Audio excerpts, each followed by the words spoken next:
নমস্কার বন্ধুরা, আজ আমি বানাচ্ছি চিকেন কষা।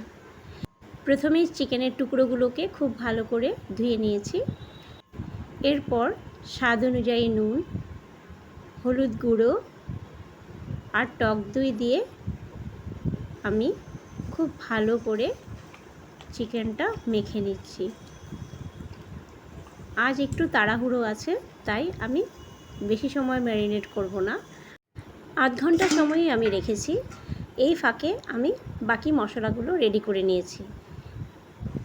একে একে মশলাগুলো আমি দিয়ে দিচ্ছি। দিয়ে দিলাম গ্রেট করা পেঁয়াজ, আদা আর রসুন কুচি, জিরে গুঁড়ো, ধনে গুঁড়ো, কাঁচা লঙ্কা বাটা, গোলমরিচ গুঁড়ো আর খুব সামান্য পরিমাণ চিনি। এর সাথে দিয়ে দিচ্ছি কুচানো টমেটো,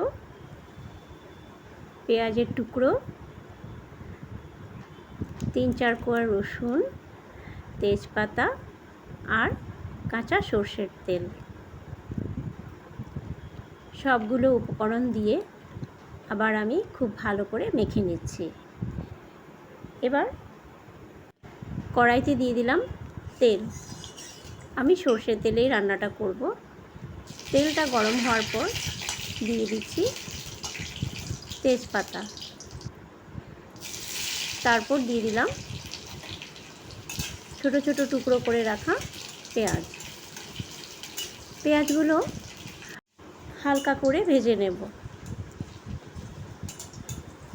পেঁয়াজগুলো ভাজা হয়ে যাওয়ার পর আমি মেখে রাখা মাংস দিয়ে দিয়েছি।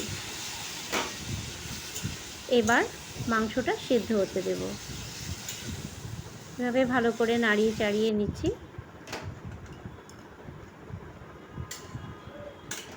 এরপর আমি একটা ঢাকনা দিয়ে দেব।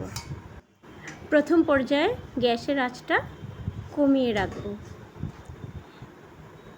কিছুক্ষণ পর ঢাকনা উঠিয়ে ভালো করে কষাবো। আমি রান্নাটাতে কোনো জল দিইনি।